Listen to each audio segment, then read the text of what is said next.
so it wasn't too bad.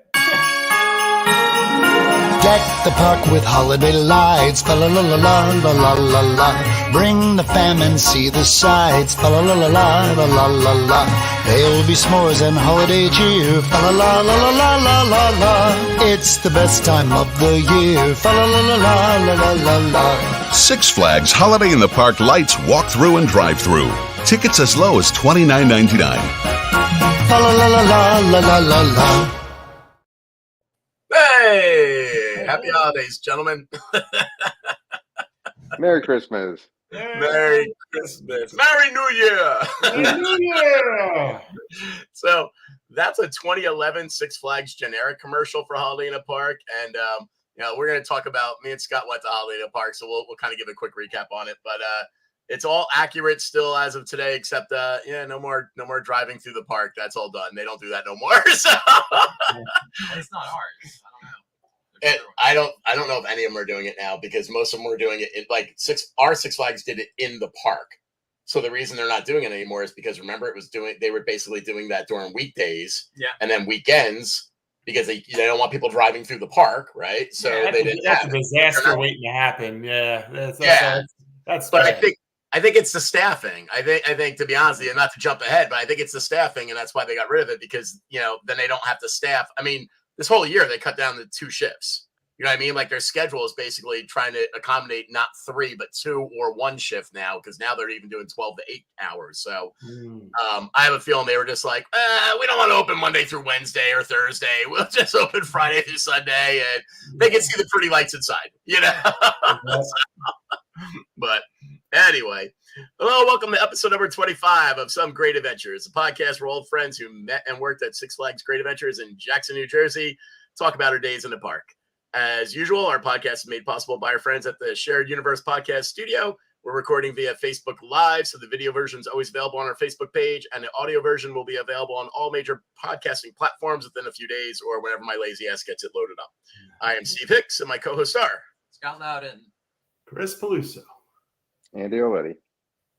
So, fellas, it's also not just happy holidays, it's happy anniversary almost. In 2 days, it will be exactly 3 years to the day we did our first podcast. Really? What? Wow. For 3 years. In 2 days, that is our first podcast anniversary. Yeah. Wow. I was just talking about it the other day. We're working on like a podcast thing for work. And I joked, I was just like, we started off, wasn't going to be live and no video. And it was like, first day, it was like, we're doing video and we're going live on Facebook. I was just like, already then. It was so great. To be clear, I didn't even know we had the capabilities to do that when we hired the Shared Universe Podcast Studio. And me and Scott did the first one in studio. And all of a sudden, Ming just launched everything. And I was like, oh, shit, we live. So the funny part is that really changed my mentality, because originally I was like, I had that like the crappy B director's mentality. We'll fix it in the post. It's all good in the edit. And then I'm like, oh, shit, there ain't no editing. Everything we say is here forever. It's there. I mean, I have a nephew that every so often I think just misses me, so he'll bring up and listen to an episode. He doesn't listen to them all the time, And sometimes I sit there and go like, I don't know if I want him to hear what we said. Nice. Too funny, man. So good. But happy anniversary, guys. It's been awesome. Yeah, happy anniversary. It's been awesome. Speaking of friends, we had our Friendsgiving, which we have every year. And it's funny because we generally usually do it at the chapter house here in Howell, because that's kind of the base for most of the people that have been going for so many years. And that's where we started it. Our first one was at the chapter house. And I kind of laugh because it's the same exact day every year. It is the day before Thanksgiving, and it's almost always at 7:00. I don't think we've ever changed the time either. I think it's always been 7:00, literally since the first day. We've been doing it for honestly, like 35 years, somewhere around there now. I think we've only missed a 1 year due to COVID. I mean, and attendance is always higher or lower. You never know. You know what I mean? But what's so funny is like now, like some people will text and be like, why did I get invited? And I'm like, everybody's invited. Like all we do is we call the chapter house every year. somebody was supposed to call this year and pass it off to somebody else like the day before. We won't get into that. But anyway. I just saw Scott start to smile. I think we all know who we're talking about here. We'll let that one go. So, one of our awesome friends, Kathy, called the chapter house and set it up. Hey, Kathy. Even though she was not originally assigned. But it's so funny because all we do is we basically call and say, yeah, we'll probably be 15 to 20 people. And then whoever shows up, shows up. This year, we had like 30 plus people. Like it was that's great. Yeah, we posted the pictures up on the Facebook page, and you can see it was like the main dining room. They just gave it to us. We filled the whole thing, like absolutely filled it, which is awesome. Typically, we're in that room, but we only fill like two really big tables. This time, they were like, "Yeah, you get your own room," which was cool. And they never have a lot of people, and they have a secondary dining room, so they don't really care. For them, I think it's a massive bonus the day before. I was going to say they must love you guys. That's a great thing. Yeah. I mean, I think the check this year was like almost $2,000. So they did good on us on the night before the holiday. You know what I mean? But yeah, it's pretty cool. I went through and I started finding all the older pictures, but it's funny because, in the first ones we had, nobody took pictures. Nobody had cameras. There's no camera phone back then. Nobody even thought to bring a camera. So I will say, if anyone has older years pictures from any of the Friendsgiving events, send them over to us so we can load them to the page. I found one picture from 2011 last night that I could not even believe I found. So I'll add that one. But I created a folder on our Facebook page. I started throwing them in there. I think I had the last 5 years up there and then like a couple miscellaneous in there. So 2011 was kind of a good find, but it just looks like a couple of us in the background, big Tony Rosa pointing, Nice. But yeah, fun turnout. Anyone listening, look, if you're a friend of ours and you know us and you live in the area and you want to show up. The chapter house isn't going to turn you away, and we're not either. So, however, if one of us fired you and you have a vendetta, it's on Tuesday every year. Tuesday. Just take a number.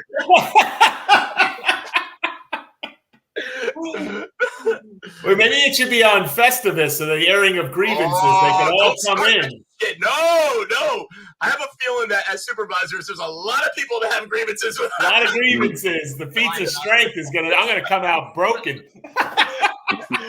I now envision a line of people, and everyone steps up. I've got problems with you. I imagine like a line of people in airplanes. Oh yeah, yeah, man, a lot of festering. It's been festering for years. Someone comes in with their control card. How did you write me up for this? Think of the chain of events that started in that person's life, Steve. You might be right. Oh, shit. Maybe it was a positive, though. You never know. That's right. I always felt like if I fired you, you deserved it, and you're going to a better place than this. You earned it, and hopefully you learn and go to a better place. That's right. I didn't want to do it. I felt I owed it to them. See, that's the right mentality. He was the only supervisor I ever saw fire people, and they were like thanking him and shaking his hand. They did. At the security booth when they were kicking him out. Because I was never a dick about it, and I made it very clear from the very beginning, this is not personal. And a lot of times I would literally tell them, like, you're still invited to our parties. I have no problem with you. You are a great person. However, why did you dispatch that fucking train with the person crossing? What the fuck? Yeah, it was pretty cut and dry, like what you would be fired for, and pretty much everything else, would get let go. But absolutely, there's nothing you can do about it. Crazy for a while. Retention became more important than a lot of things. Like it was just like it was almost difficult. They're like, this guy took a shit on the platform. You know what I mean? Like, he had to go. Yeah, but nobody saw him. He had to go. He didn't do it on the guest side. On the west side of cables, that was accepted behavior. I was just about to say, however, I did see in the follow-up when the union rep was there and said agreed with us, go ahead, let Andy Auletti fire him. I did see in the person's written statement, but Andy wouldn't let me take a poop. No one would come relieve me, and I had to catch cars by myself. I thought that's what the pit was for on the west side. Somebody told me a story about the pit. No, but yeah, I usually got a handshake out the gate. Like I did too. it was fair. It had purpose. They earned it. What are you gonna do? I did too. I only had one person as I was walking them out say, if you say one more word, I'm going to punch you in the fucking face. And it was so perfect because I didn't know her name, but we were right at the security gate outside of Ops office as he said it. And as he said it, there was this little security guard there. Because remember, it was always usually like the lady security guards that would get that because it was like kind of an easy spot. You don't have to worry about fights or anything. And my mentality, I think that's why they did it. I'm not saying they weren't tough because this shit was tough. Yeah. And she heard him say it and was like, and then I will punch you in the face and get a lot of security around you. And I was like, woohoo! Damn. And then I walked it through the gate. I didn't say another word though, because again, I wasn't there to instigate. Yeah, I was actually trying to be nice to this dude as I was walking him out. And he said that, and I was like, you got it. Because I'm never going to see you again, probably. You're headed in the right direction, so it doesn't really matter to me at this point. If you were going that way, if you're going in the right direction, so I don't, all good. 35 years later in 2024, he's like, you've been owed this punch in the face. Steve Buscemi, man, we're on the list. Happy Thanksgiving. Oh my God. Love Too it. funny. Yeah, Friendsgiving was great. What'd you think? It was great, loud. It was a lot of ton of people, twice as many as normal. So it was definitely a big turnout. I agree. I think they give us that room because we're so obnoxious and loud that they don't want to disturb anybody else. I'm not going to dispute that. That's a possibility. We're not that bad, though. I don't think we're that bad, but I don't know. You might be right. Pretty sure I'm right. You might be right. Yeah. I mean, they would do that with my family, so I mean, I would expect it. I'd probably encourage it. True. All right, let me know if you guys can see my screen. I can. Yeah, there we go. Yep. All right. So this gentleman, Michael Olivencia, posted this on Great Adventure Connoisseurs, and I think that this is a good one to bring up about Great Adventure because I think they get a lot of negative, and I don't think they get enough for the positive stuff they do. And this guy posted this, and he's right. Like, they do a really nice job for Veterans Day, and no one even really thinks about it or knows about it or anything.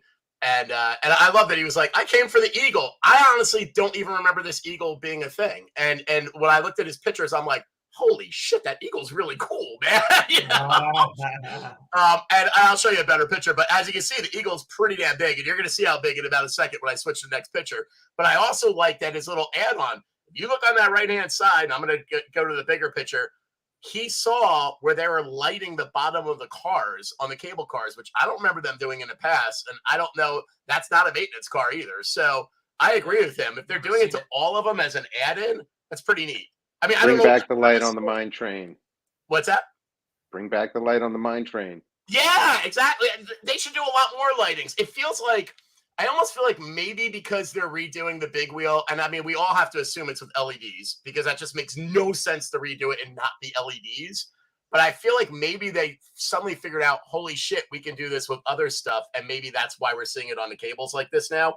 I think it'd be really cool if the cars did different lights. So that when when all the cars are on the cable, you see almost like Christmas tree lights, different colors blinking and stuff. I hope they do stuff like that. It's not just like, yellow lights and that's it.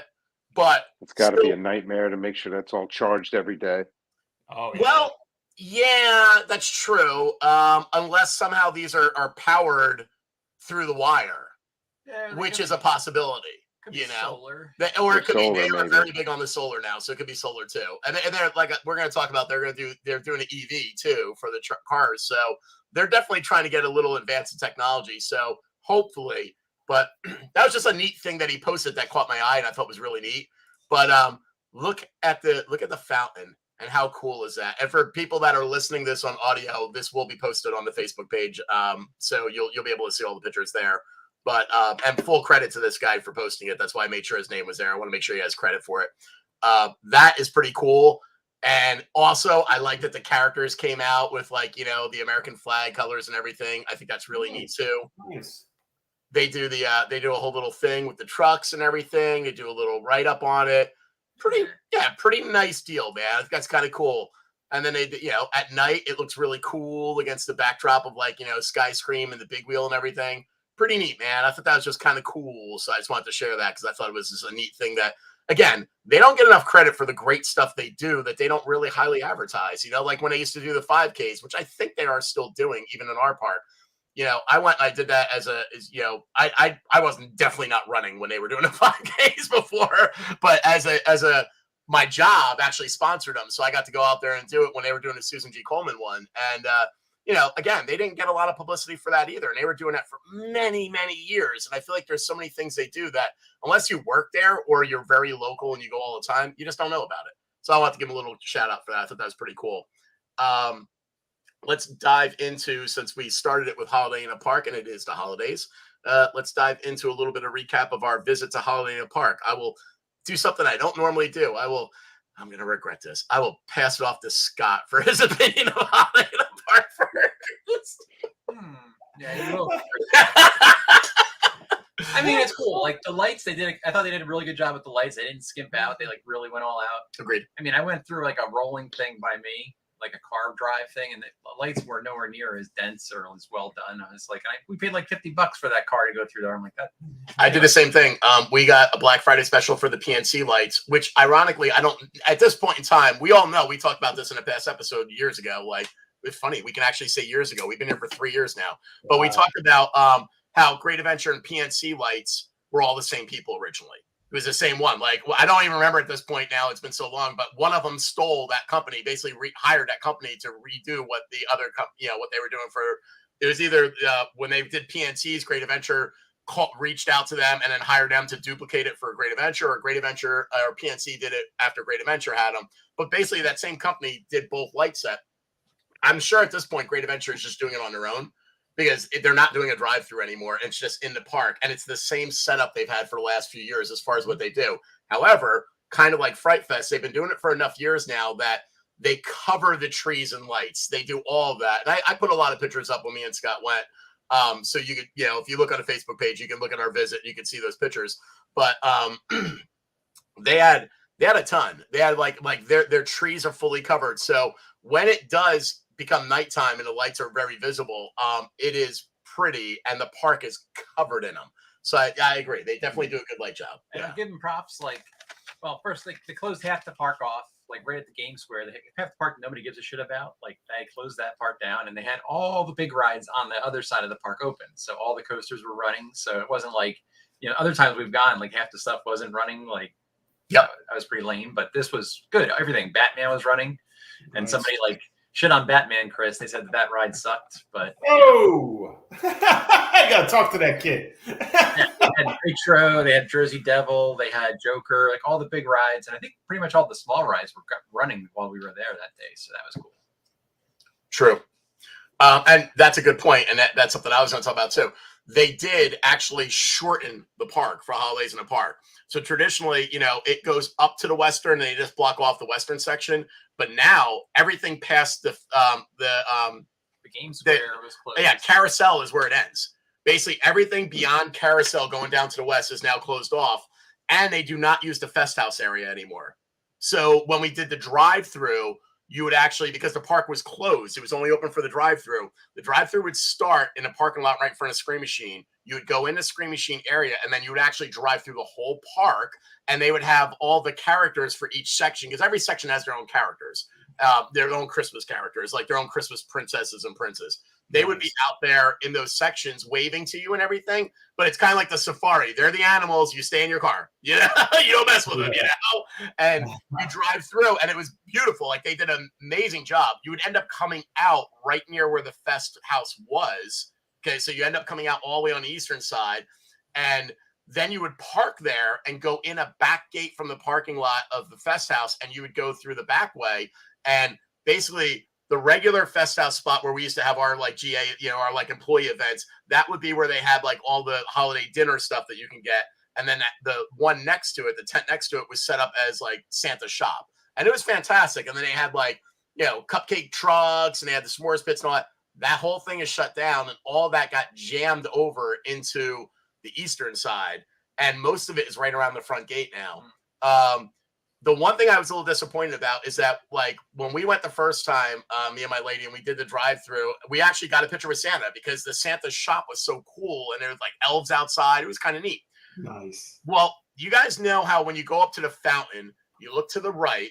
That's where the keyhole photo used to be, and that's still where the digital photos are. And then there's that first tiny little merch shop right there, and it's the one that Gary said he used to work at when he was in merch. It was like a little magic shop. Yes. Exactly. The old magic shop, which now is just a tiny little merch shop. That's where Santa is. And that's where they put a queue line. So you get your picture with Santa. It's like Santa's hut. Yeah. And it really became like Santa's hut. We didn't even bother going in because the line was big because the thing is so small that it looks like, I mean, granted, you could still only get so many people when you're taking photos, but it was like, it just seemed like it wasn't just like really smalled it down a little bit. And that was, to me, that was a little disappointing. I thought the Fest House was a really great place for it because it had its own bar.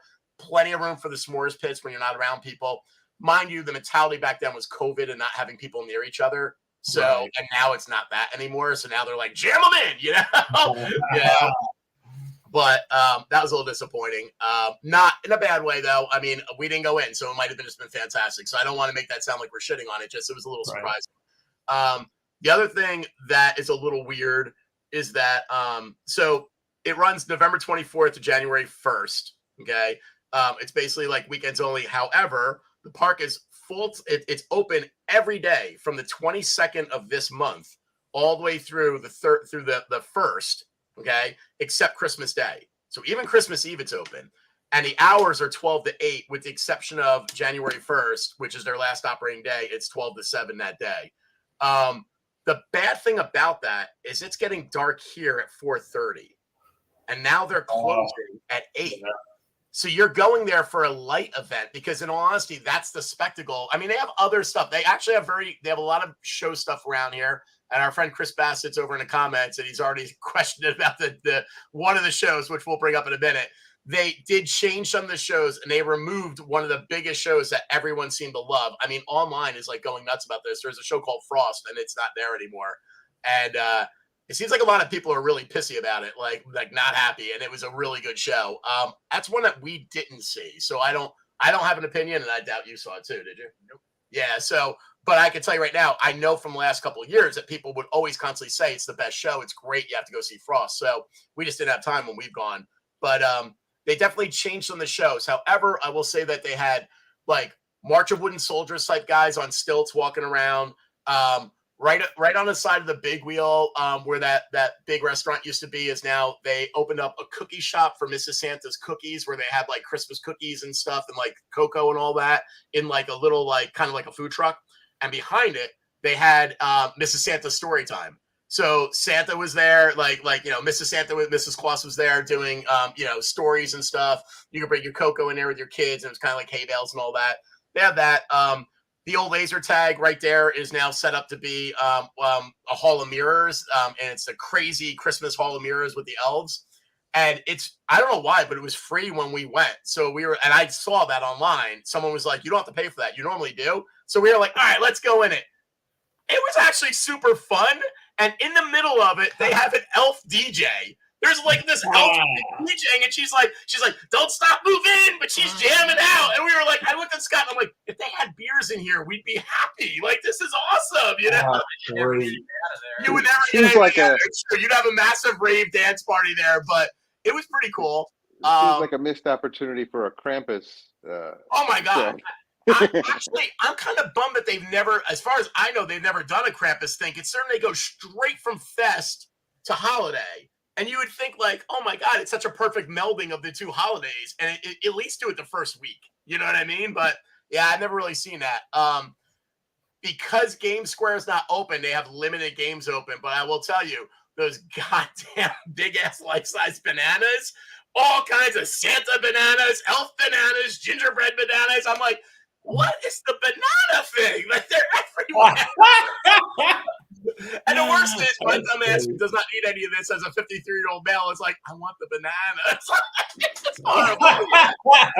They're actually really cool, man. They're cool. I'm like, if I'm having a bad day at work, I can cuddle up to a banana and feel better. It'd be my comfort banana, You'd like to cuddle up to a banana.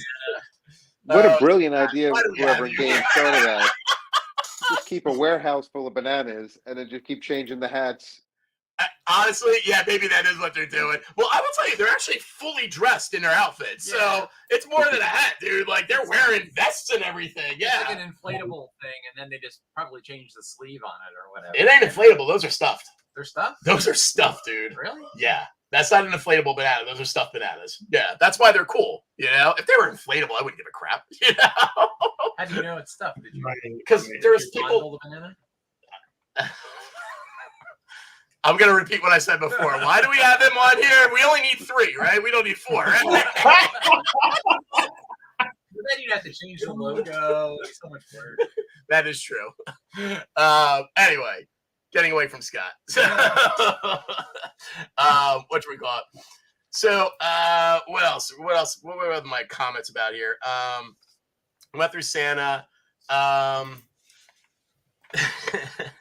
What kind of food do they have at this thing? The food was fantastic. I will tell you, the food was actually really well.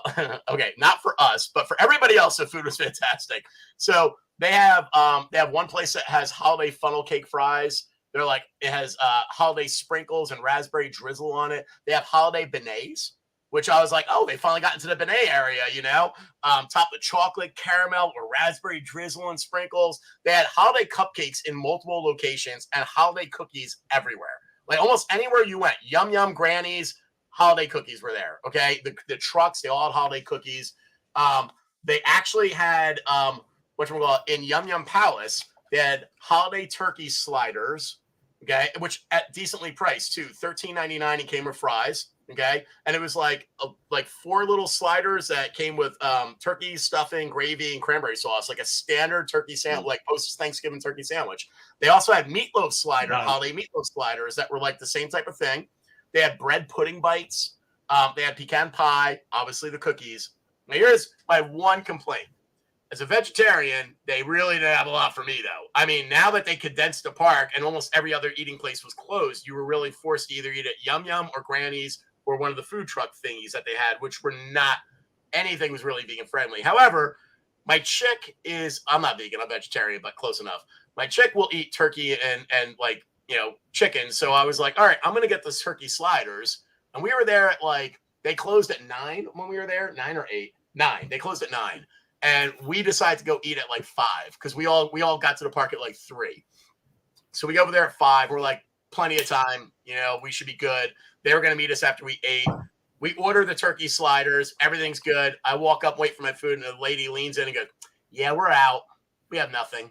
I'm like, what? Take the turkey off and give it to my chicken, eat the rest. And I'm like, okay. So I end up eating and at this point, now I'm like, she's like, I can refund you, but you have to go back over there, which now I don't want to deal with any of this because there's a big line behind me. So I'm like, can I just get double fries? And she's like, yes, absolutely. So she gave me like this massive mountain of freaking double fries, which was cool. And then they all showed up and ate his fries. And then those guys showed up and I was like, everybody eat the fries because I can't eat all these fucking fries. Nice. But yeah, that was a little disappointing. You know, but overall, I will say their food stuff was really good. Drink stuff was fantastic. They had the Polar Pub where they had like spiced eggnog. They had special holiday wines. They had fireside cider and cookies. Again, they had cookies. They also had holiday spirits at one of the locations, and that was the one that we went to, where they had they came in these special blinky holiday glasses, which we did get. Me and my lady each got one. I got the Bah Humbug. She got the apple pie. Hers was apple cider ginger ale, spiced rum with cinnamon, and an apple slice. It was awesome. Nice. Mine was Bah Humbug, sour apple schnapps with triple sec and sparkling wine champagne. They also had a peppermint patty, a Jack Frost, and a gingerbread man. They had 5 different ones, and they were actually really good. The bartenders were very fast. We didn't wait a long time, and we had you know, it was me, him, James, so we had an order, you know what I mean, and we were out pretty quick. They also had, which I wanted to get but I didn't get it. They had holiday spirit cocktails, which were like whiskey and simply lemonade with cranberry and cinnamon, and then they had like another flavor, but I don't remember what it was. And they came in what looked like the cups looked like a Christmas ornament, and they lit up. and they were really freaking cool. They were like, holiday in a park, like logoed and everything. They were pretty badass. They were $20. I did want to try it, but I just didn't have the time. And also, I was like, I don't want to be hammered in Six Flags. It's not a good look. I try to do one drink and stop. I know my limit, But I'm in a park where people are gonna be like, oh, there's that podcast guy hammered, Especially if you're not eating a lot too. You said there wasn't dragged away by security.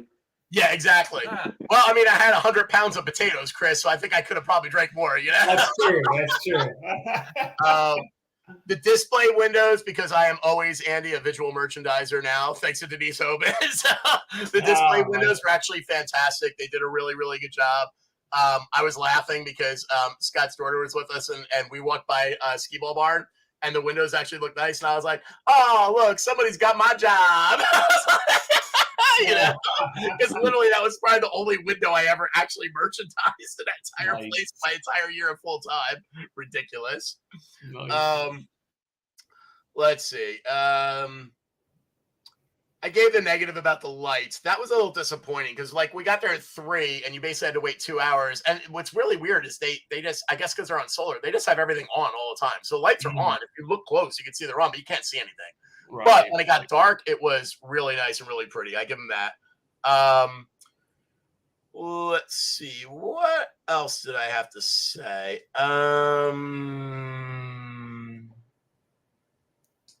If you lose me, I'm in a monsoon over here. Are you? It's raining here, but it's not that bad. Yeah, it's crazy outside. Gotcha. So they also had so here's it's funny. I have the Diamond Pass. That's what I got with their, their big special thing that they did. Their cheapest pass ever this year. I got the Diamond Pass. We talked about that in the last couple episodes. One of the perks I got, which I love, is once a day, every day, all of last month and all of this month, I could bring a friend for $20. I just log into the website and it drops down and I pay $20 and that's it. They're in. And it automatically goes onto my pass. So when I scan my pass through the app at the front gate with them, they go, oh, your friend's good. And you're set. So it's so seamless and well done. And at $20, I was pretty happy. So my lady got in for 20, which was fantastic. But that was really good and very seamless. It really was very easy to do. So they also had a hayride again. So the hayride went the same place as the Fest one. It was only 2 wagons, apparently. That's what I found out through the comments people have made. And whereas the Fest one, the Fright Fest one was for basically kids, it was a massive hit. This one wasn't such a hit, okay? This was called Douglas's Jolly Joyride. Wait for it. I already know. Yeah. How was that, Loudon? And it's described by the park as family fun holiday hayride featuring sing-along of your favorite holiday carols. Line may close early due to demand, 1 o'clock to 9 o'clock, 30 minutes after park open, 30 minutes before park closes. Okay. We saw it when we got there because Scott and Alyssa went on the Joker ride and it drives by there. However, it was just, that's the path it drives by, and we didn't really see anything that looked like hayride-y. You know what I mean? Like it would interest us. Saw one wagon go by while we were waiting for them to come off the ride, and the people looked kind of miserable. So immediately me and my lady were like, we're not doing that. They're not looking happy, right? So we passed. We were like, okay. So here's what's funny. There's this dude on one of the Facebook groups, Great Adventure Connoisseurs, named William Mahoney. And right after we went, he posted this. I'm not going to read all this stuff, but first of all, he did not shit on the park. His post was very positive. He goes over the same stuff we just went over, very complimentary.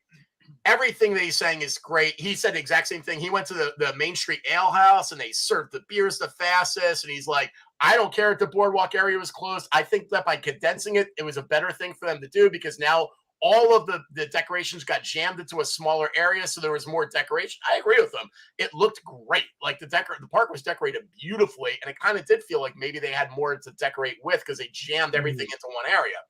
But then he finishes with, okay, now for my only complaint. The hayride is the worst thing to ever exist in a theme park. And when I say that, I mean it absolutely, literally sucked. We were so blown away by how bad it was that we spent like an hour on the drive home combing through the deepest depths of our brains to try to remember anything at any theme park ever that was executed worse than the hayride, and we could not find anything in our head that was worse. Wow. Immediately I'm captivated. I'm like, oh, do tell. I want to read more now, you know? And he goes on to say, after watching them get stuck in the mud for 40 minutes, thankfully I had a beer in hand so I could watch this shit show and laugh from the queue line. We finally got it on well after an hour. They didn't tell the woman on our trailer the password to her phone to log into the Christmas music, and they didn't text her back. So she did not know she didn't have any access to the holiday music we're supposed to be playing. She did try to sing the songs, but she didn't know any. Not her fault. She didn't go into this thinking that she would have to sing to us. One kid was Googling Christmas songs after a while and telling her the words. Our ride was an awkward hayride, need to say.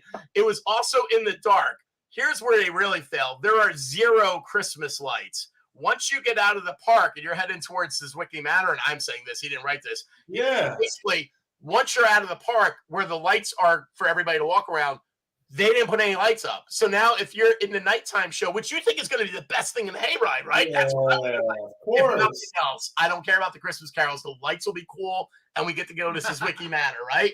No. He was like, there are 0 Christmas lights. He goes, I guess there's a moral of a reindeer on the side of a dilapidated garage, but they forgot to light it up, so we really couldn't tell if that's what it was.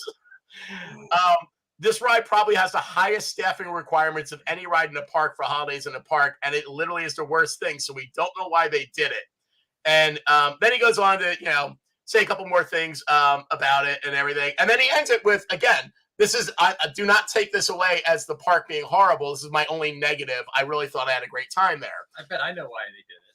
Because they probably got like a deal. They got to keep 2 of the tractors from like the Fright Fest thing for another month or 2, and they're probably like, oh, let's do something with this. Maybe. Well, also think about it logically. The hayride is like another ride, and it draws people to it. And as he said, he waited an hour. Mind you, 40 minutes of it was because they weren't running. They were stuck in the mud. Right. But it's another queue line when they've closed 3/4 of the park and they don't have very many rides running, because they really didn't. They only had East Side rides. That's it. But no lights. Put some lights in there. It could be the best attraction. Thank you. I was going to say, the 4 of us on a work crew on a Monday could have done that in about 4 hours. Could have gotten something up. Put a bunch of those inflatable things in there, and that would have just been something. While Andy and Steve sat in the truck and made fun of us. Exactly, Loudon. But we would have got it done. Cheers, Andy. After lunch, they would have shit on it, and we would have made it better. It's all good. The reindeer's lights aren't twinkling. Yeah, Scott, check every bulb. We'll see you.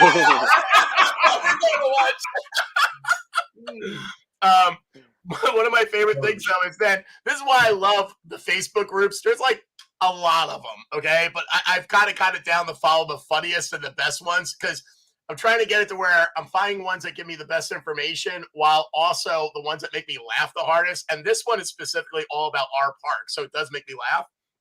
The comments are always great. Yes, the hayride was awful. These are comments to his post. Yes, the hayride was awful. My kids were wondering when the fun was going to start as we were headed back to the park.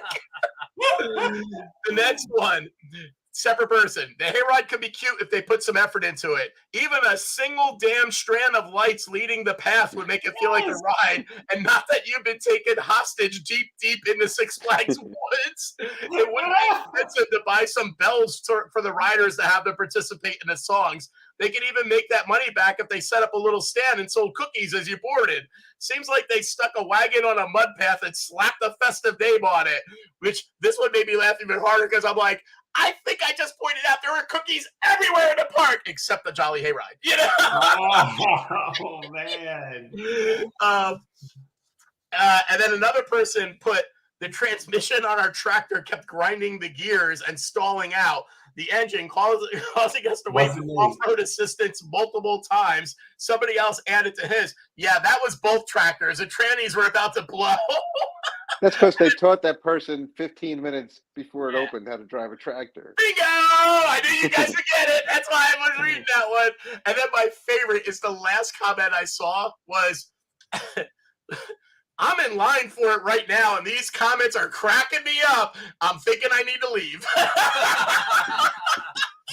Nice. Oh, my God. And then, wait. There was one more after hers. This one made me laugh even harder. Update. One tractor into the woods. It's not come back. I was going to say, it sounds kind of horror-ish, you know? It really does. It's a Blair Witch. It's always There's the That's Krampus. scary. Right, there's the Oh my God! You know what though? How cool would it be if one section of the Jolly Ride had a Krampus section? But they said it like maybe this Weekly Matter, make it a Krampus section, but say there is a scary section for kids, just so you know. Yeah, instead of Jolly, what was his name? Jolly what?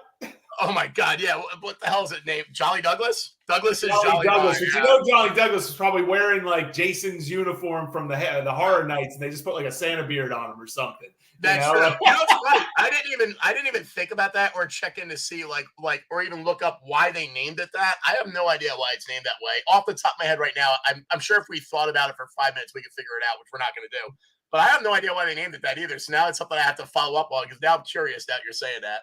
Yeah, man, Jolly Douglas. Here's my only negative thing, and this is not a Holiday in a Park thing. This is a GA thing, but they decide to do it at the launch of Holiday in a Park, which is the Grinch and the Krampus fucking thing.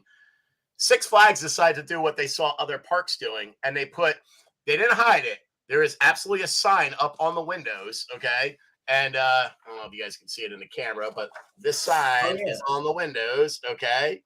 And basically, they're now adding a 99-cent surcharge applied due to increased labor and supply costs.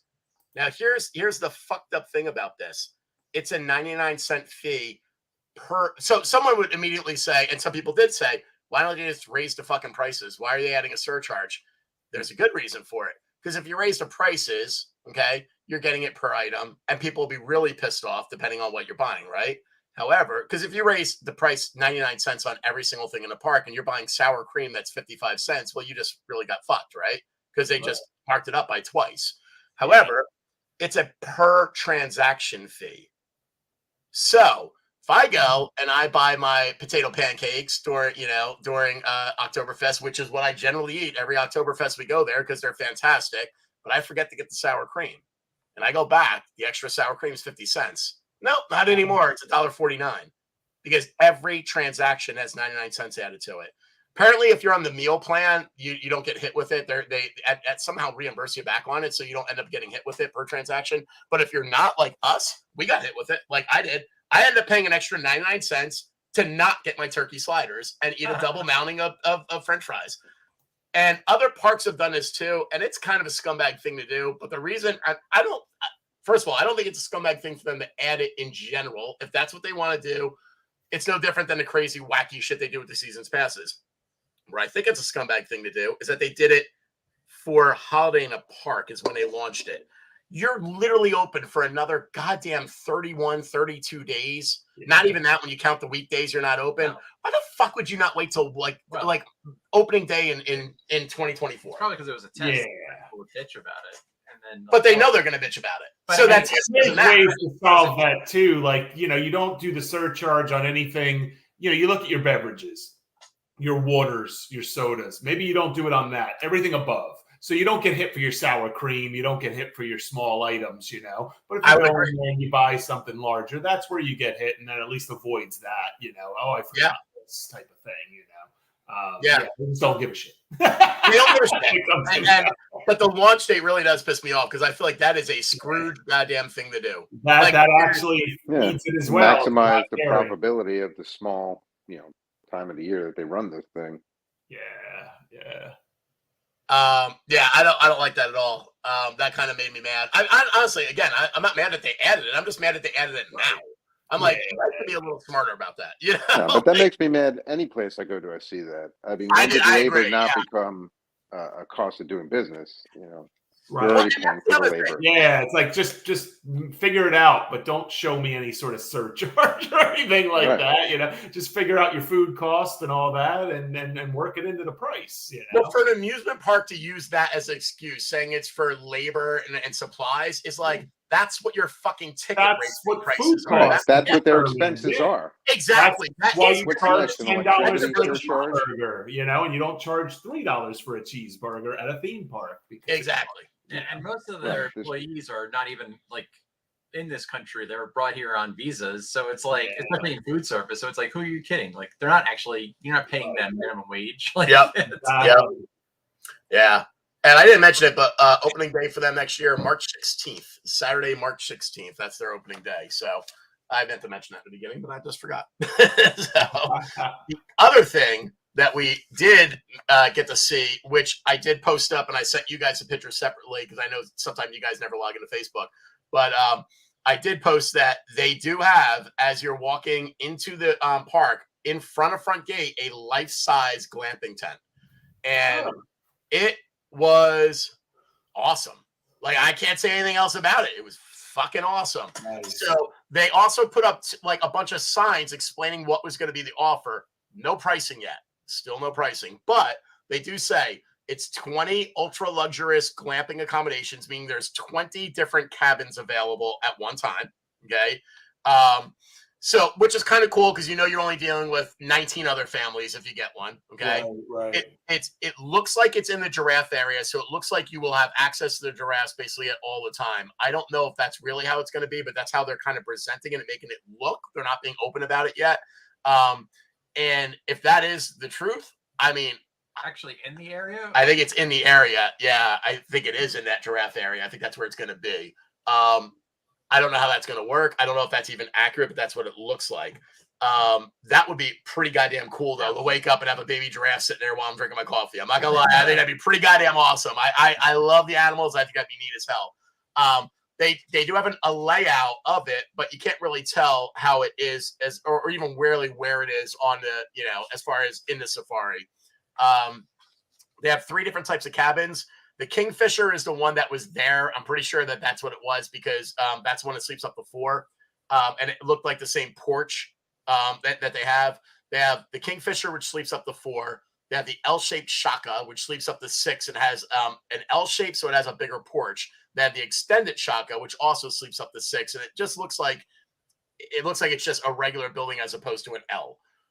So I mean, basically the same size is what I'm getting out of it. They all have private kitchenettes, bathrooms, fire pits, VIP dining. There's a bar, there's a jacuzzi and a spa, and there's a conference and meeting place. So if I'm a businessman taking my family to go glamping, I can actually go into the conference room and still work if I have to, if I'm that kind of guy, It looked fantastic. I am not gonna lie. Like, if you go onto our Facebook page and look at the pictures of the sample up there, if that is the actual thing, it's pretty fucking cool. Full-fledged everything, full running water.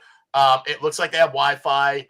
It looks like they have everything. I mean, it's literally all the modern necessities in there, and everything in interior looked really, really nice. So come on up, Andy. We'll do a podcast from there. I'll be honest. I would definitely do that if you guys came up. I would do glamping with all you guys. We could definitely get to one of the bigger ones and knock that out. I would do it. I mean, we're already.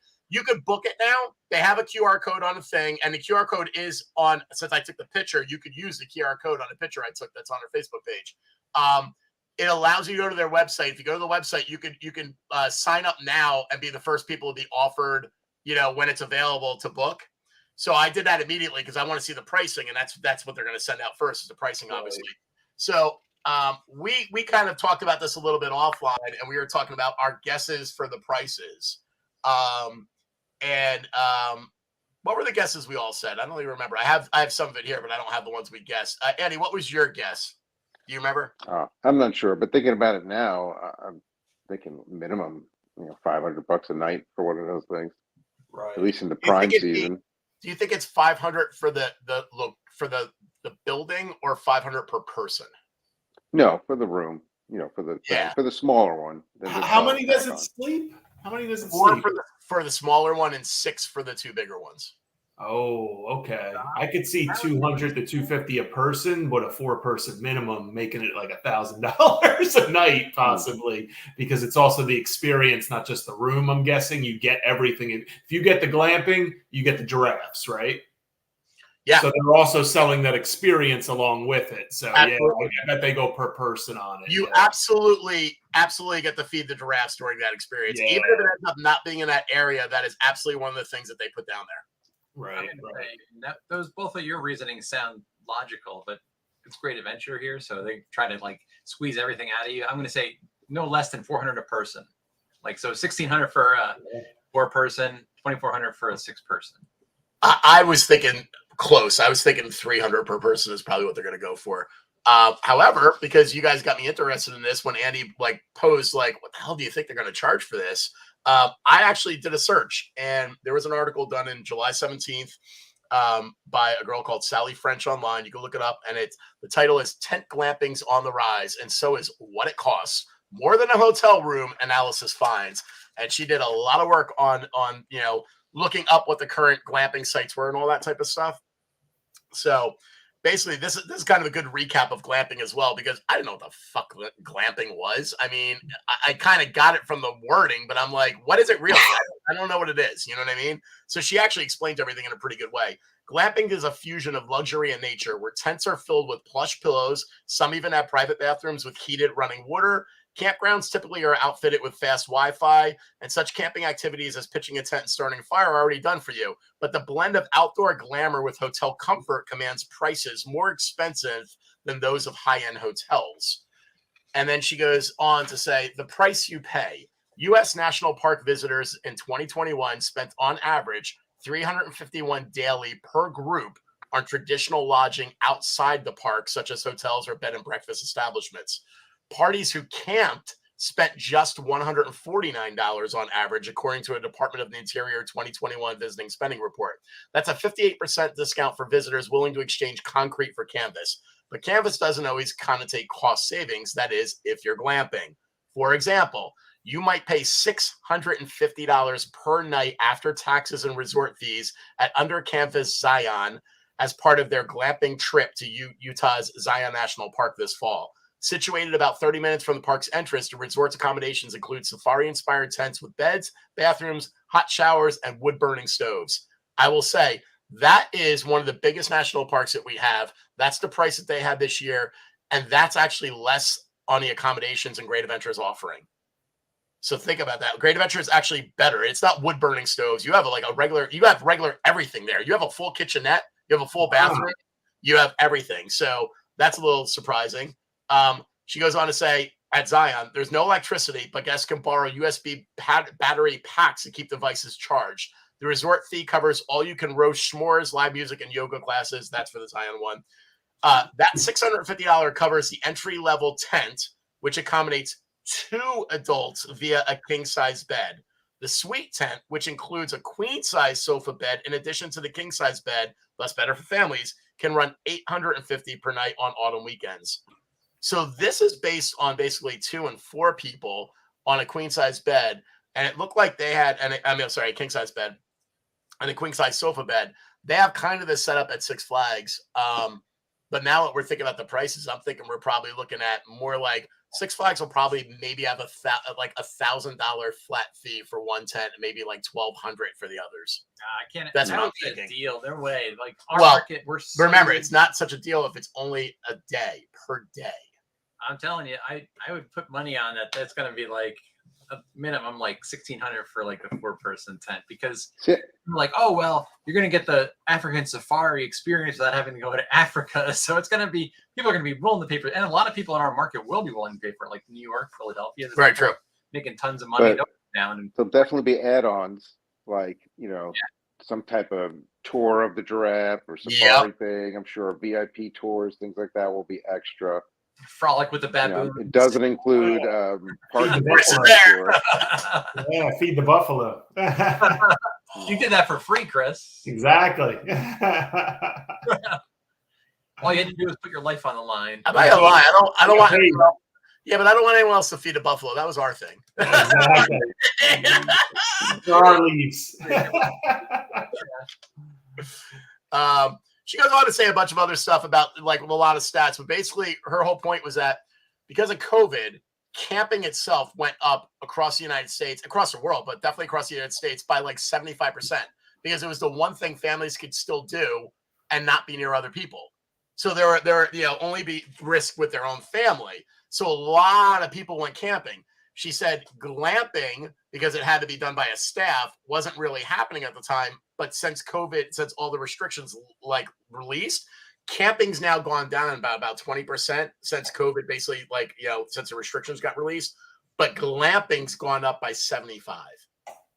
So like glamping is the thing. So it's kind of like what people realized by camping during COVID is like, we like this, but we're old and we want the amenities of life and we don't want to not be able to check our phone. You know what I mean? So, and we want to sleep in a bed and maybe have an actual toilet and not one we have to like deal with blue dye and stuff and, smell, like with running water, So the glamping is definitely on the uprise for sure. So interesting though. I mean, I think it's one of the cooler things Great Adventure is doing, especially because I love the safari and I don't ever want to see the safari go away. I mean, that's an innovative thing. It's a huge asset, the safari. Massive. That was very smart on their part, I think. I agree. It brings people in and it brings a new introduction to the safari that literally the safari, since it's been there since day one, is kind of taken it for granted now. Like there so many, every time we go there, I see like maybe one car going to the safari and everybody else going to the park. So I know the attendance can't be as great as it needs to be. And that makes sense because if you think about it, even when they close to weekends only, Safari never closes. They just, because they only have to have like 3 people in there and then like the Rangers. So outside of that, the Safari stays open. It's open on weekdays, only for weekdays, but it's open, like only on like daylight hours. It's open like, I think it's like, 10 to 4 or something on weekdays, but it never closes, which tells me they just want to keep trying to bring in people, you know what I mean? And they need to, because that shit can't be cheap. Animals are expensive as hell. I have 2 dogs, and I'm like, Jesus, I pay more for food for them than I do for my damn self, So imagine trying to feed like, 85 water buffalo, But, yeah. It also makes sense now more to me when I see the size of it and the scope of it, why they got rid of the drive-through. Why next year you can only go on the tour. Because if you're going to have all these people paying all this freaking money for glamping, you don't want every Yahoo driving their car through there like the old days. You want to control everything within that safari to a T. And the only way you can really do that is get rid of people driving their own cars in there and making it be through the tour buses. Makes sense. So it's the first time that it makes sense to me why they got rid of that again. Because to me, that was like getting rid of drive-through holiday in a park. I was like, that's stupid. I still think drive-through holiday in the park was stupid. I think that was more of a staffing thing than anything else. Because when they go weekends only, like they don't need a lot of staffing. And honestly, even if they didn't put the actors out there, like the sectional prince and princesses, the lights are so damn good that they could still do that with just the Santa Claus area and make money. It's such a loss of revenue to not have the drive-through anymore. But in a safari, it makes sense to me now. So, any other things on the safari you guys can think about? Anything you guys, any thoughts you guys had on the glamping experience? Are you guys up for it? Like, I mean, I'm not even talking about like us going as a group or anything. Like Andy, if Jackie was like, I would do that. Would you be like, fuck yeah, let's go? Oh, I'd rather do that than actual camping for sure. Me too. Me too. Which is fun. But that's how I see it. I don't see that as being like a vacation destination for people. I feel, I see most people using it just for one night. And more people local than traveling for this kind of thing. So, I wouldn't even say I think it'd be like a cool thing to just go there and, like you said, go away for a one night or maybe 2 at the most for a weekend. Yeah. What is their food offering? Are they gonna have any kind of restaurant open or anything like that? Yeah, it says you have a VIP dining experience, and it says it has a bar. Mm-hmm. They're gonna have a bar on site. It'd be cool if you had to go hunt your own, like, oh man, we had this. Hunting experience. Yeah. It'd also be cool if they're not really like paying attention to how drunk people get at that bar, and suddenly people are like, I'm gonna go pet a tiger. It's right over that fence. I can do it. Yeah. Maybe we shouldn't do it the podcast thing. Actually, my cousin, it's funny. I hung with my cousin and my nephew this weekend, and we were talking about the glamping thing and everything because he saw me kind of prepping for the podcast. And he literally said, "Are you guys going to do one live from the glamping thing?" And I was like, "Oh, we totally should." I was like, "No, we don't usually do live ones like there, but that would be fun." Like, oh my god, look at the dress pooping. Don't look at the dress.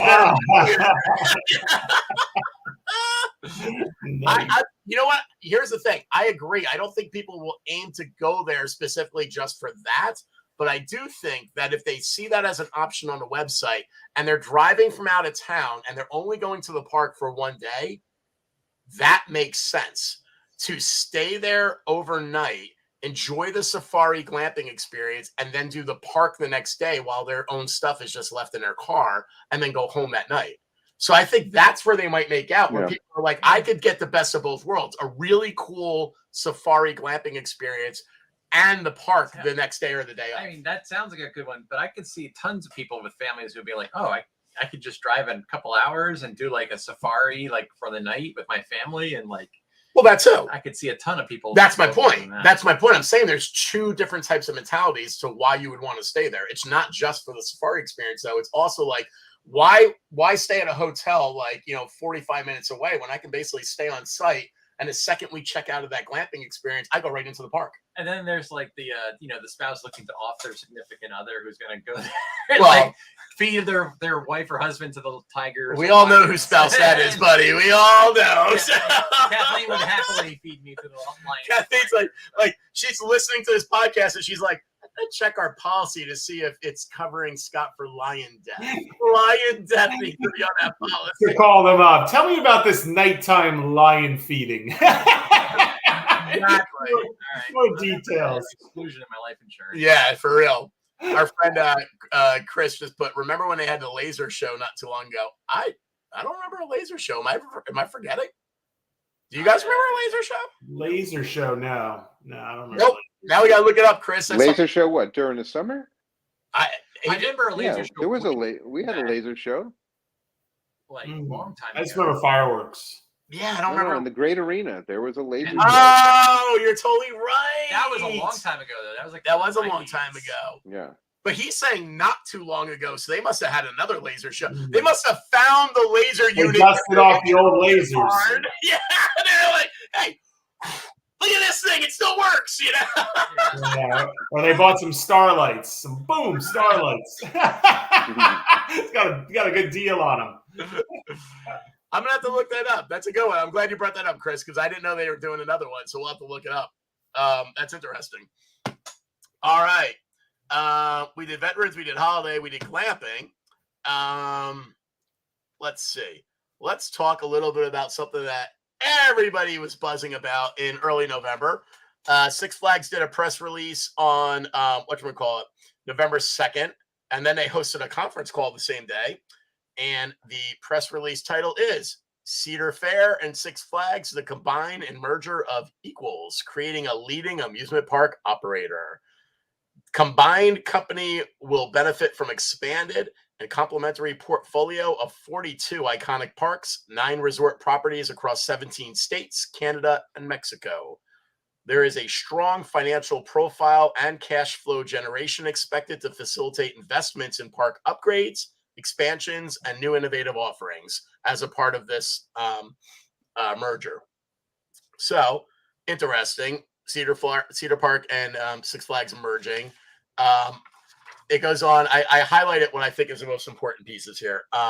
Under the terms of the merger agreement, which has been unanimously approved by the boards of directors of both companies, Cedar Fair unit holders will receive 1 share of common stock in the new combined company for each unit owned. Six Flags shareholders will receive 0.58 shares of common stock in the new combined company for each share owned. Following the close of transaction, Cedar Fair unit holders will own approximately 51.2%, and Six Flags shareholders will own approximately 48.8% of the combined company's fully diluted share capital on a pro forma basis. So let's break that down a little bit. The first title that they put in there, the first bullet point they put, a successful amusement park operator with complementary portfolio of attractive assets. This is one of their reasons why they're doing it, okay? The combined company will operate a portfolio of 27 amusement parks, 15 water parks, and 9 resort properties across 17 states in U.S., Canada, and Mexico. The combined company will also have entertainment partnerships and a portfolio of beloved IP, such as Looney Tunes, DC Comics, Peanuts, and that'll allow them to develop engaging new attractions enabled by compelling characters, environments, and storytelling. Okay, all agreed. That's a plus. Literally, you're going to combine all these parks from these 2 major park companies, okay, that aren't just parks, a lot of other stuff, okay, and you're going to get all of the IP. So that's absolutely true. You're going to now Six Flags gets something at Peanuts, which is a Cedar Park thing. So like when I go to Kings Dominion over in or Kings Island over in Ohio, I see a lot of like even Dorney Park has Peanuts, and right? Dorney too, because that's Cedar, because it's theirs. I see all the Peanut stuff. Well, now we can have some Peanut stuff, and they can have some superhero stuff. So cool. That makes all sense. Okay. The next big bullet point is diversified footprint and guest experiences. This is a good one. Cedar Fair and Six Flags will have minimal market overlap of park operations, and the combined company's complementary geographic footprint is expected to mitigate the impact of seasonality and reduced earnings volatility through a more balanced presence in year-round operating climates. That is absolutely true. That means that when you combine those 2 corporations together, you have enough parks that are in environments like Florida that can run full time and not be screwed like we always are because of the goddamn harsh winters in New Jersey, that mitigates out the parks that are hit by winters, by weather related stuff because of seasonal changes. That is smart. The portfolio will include diversified experiences for guests, including safaris and animal experiences, campgrounds, sports facilities, luxury lounges, enabling the combined company to better meet rising consumer demand for varied and engaging entertainment options. Bing, bing, bing. That almost makes me think that obviously this didn't just come around today. You don't get a merger that is expected to complete in the first quarter of 2024 that you suddenly just started talking about in the last 8 weeks. Okay. So this has probably been going on for at least a year. And this is probably one of the things that pushed them into thinking about doing the safari, which is why I wanted to do this after the safari glamping conversation. So that's smart. And I hope that that was something that they brought up as a combined thing, because if you're going to merge these companies, I hope they come up with more innovations like the glamping thing in the safari to try to not only help the revenue, but also make the parks better. You know what I mean? So that's a positive too. I don't see anything wrong with that. Here's the one that I'm reading between the lines on. And mind you, I could be wrong here, but I don't think I am. Under the heading significant cost savings and revenue uplift opportunity. Ding, ding, ding. That should be a red flag. Anyone reading this section, okay? Following the close of the transaction, Cedar Fair and Six Flags expect the combined company will benefit from the significant value created by total anticipated annual synergies of $200 million. Approximately 120 million of these synergies are expected to be related to identified administrative and operational cost savings, which the companies anticipate realizing within 2 years following the transaction close. You're fired, mofo. Boom, boom, boom, boom, boom. I think some of us remember the Premier days when Premier came in and suddenly, how many full-timers did we get cut down to? That's the thing. It'll be the full-timers. You can't get rid of like the hourlies, but who cares about the full-timers? But that's exactly what Premier did. Yeah. Premier demolished, what was it, Andy? Like 3/4 of the full-timing staff. Oh, yeah. You know, that is clearly what is written in here. This is exactly how private equity companies run, and that is exactly what they're going to do. To be able to get that 200 million and say 120 million is going to come through the changes we're going to make in the next 2 years, that is absolutely going to be through merging roles into one person that are traditionally done by 2 to 3 people and getting rid of people that they feel are redundant staff. Like, you know what? Yeah, you don't need 17 managers. 5 can do. Take your 5 most, not your most senior, your most junior, because a senior make a lot of money. Take your 5 most junior, they'll handle it fine and get rid of all those other guys. And look at all the money we save, you know? For everybody listening at home, I'm the only one here who was never a full-timer. So that is true. That is true. I think everyone that's listened to enough of these episodes understands. No argument there. So approvals and closing is the last section I'll go into, really. The merger is expected to close in the first half of 2024. following receipt of Six Flags shareholder approval, regulatory approvals, and satisfaction of customary closing conditions. Approval by Cedar Fair unit holders is not required, obviously, because they're going to be the majority shareholder. Six Flags' largest shareholder, which owns approximately 13.6% of Six Flags shares outstanding, has already signed a voting and support agreement. So they already kind of have the it's already stacked a little bit to get through. Okay. But if it gets through, obviously, it might be a little less fair for the Six Flags people than them. That's why they need the approval, which is standard on anytime you're not doing an equal 50-50, which is rare anyway. I will note under About Cedar Fair, they do say they own and operate 13 properties consisting of 11 amusement parks, 4 separately gated outdoor water parks, and resort accommodations totaling more than 2,300 rooms and more than 600 luxury RV sites. Cedar Fair's parks are located in Ohio, California, North Carolina, South Carolina, Virginia, Pennsylvania, Minnesota, Missouri, Michigan, Texas, Toronto, and Ontario. Six Flags, currently the world's largest theme park company, has 27 parks across the United States, Mexico, and Canada. For 62 years, Six Flags entertained hundreds of millions of guests with world-class coasters, theme rides, blah, blah, blah, blah, blah. If you're listening to this podcast, you know what Six Flags offers. Why are you listening to this podcast? So the one big thing that they do have in some of their write-ups is that there is absolutely talk about enhanced season pass programming and optimized flash pass and fast lane programming. And basically, they're saying season pass holders represent 55% of 2023 attendance for both Six Flags and Cedar Point, but most only visit the park 1 to 2 times. And that makes sense because that's me. I'm in that statistic. I get the season's pass. I've been trying to make an effort to go 3 or 4, but honestly, I generally usually go Fright Fest, Holiday in the Park, and I try to go in the spring, and maybe 3, and usually one of them doesn't happen. So 2. That's usually been what's happening. So they're absolutely right. The rollout of combined seasons pass programming, providing access to all parks of combined company, enhances customer value while increasing potential utilization and in-park spend versus out-of-home entertainment alternatives. And then they also want to offer a fully optimized Flash Pass Fast Lane program that would be just like the seasons pass, meaning good at all parks. I love that this is the first year I bought a Diamond Pass, and I paid, I think, $120, and I can go to any Six Flags up until January of 2025. I'm in any Six Flags park, period, in the United States. I think maybe outside the United States too, but definitely in the United States, I have access to. You're going to add all those Cedar Park ones as well. I'm pretty happy. And since we have more parks in Cedar Park, they're viewing it the same way for the most part. A lot of people are saying like, wow, like the season's pass is definitely, if they optimize them together, that's a huge deal. And I agree. That is absolutely fantastic. I hope they do that. We'll see. I don't know if they will, but it is on the blueprint right now for them to do that. So, and since they both offer that already, I don't know why they wouldn't. It's definitely a perk. And they realize that. And like they said, they'll drive attendance up. And it's true because if I travel, if I'm in Texas for a while, for business, Andy, don't think I'm not going to hit you up and be like, look, man, I can get in that park. You want to go? Like, come on, let's go. I don't even know what park they own in Texas. What's that, Andy? That you mentioned the article that Cedar Fair owned a park in Texas. I don't even know what park that is.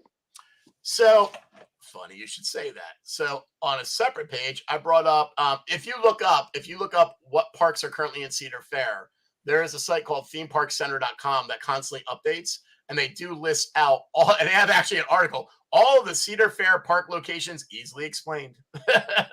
So let's see. See if I can click on it. It shows the Texas, but it doesn't let me click on it.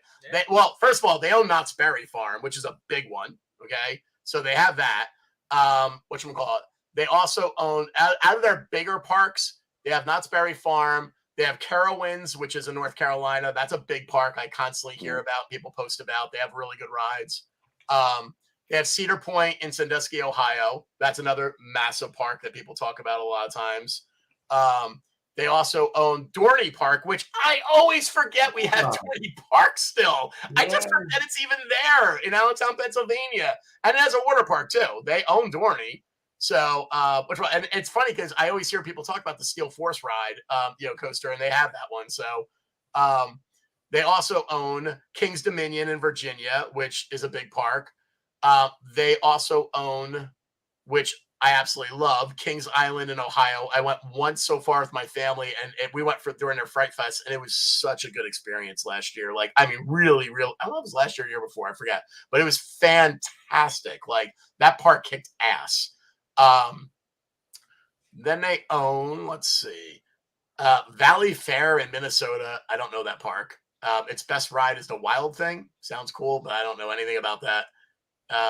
They own Worlds of Fun in Missouri. Don't know that one either. They own Michigan's Adventure in Michigan. Don't know that one either. California's Great America in California. Canada's Wonderland, obviously in Canada. King's Dominion, Soak City in Virginia. Now, here's the thing. All the rest of the things, it looks like when I start scrolling down here now, are all water parks because they own a lot of water parks. So I'm kind of thinking, Andy, what you have in Texas is probably just water parks. Probably a water park. Yeah, that's what I'm thinking.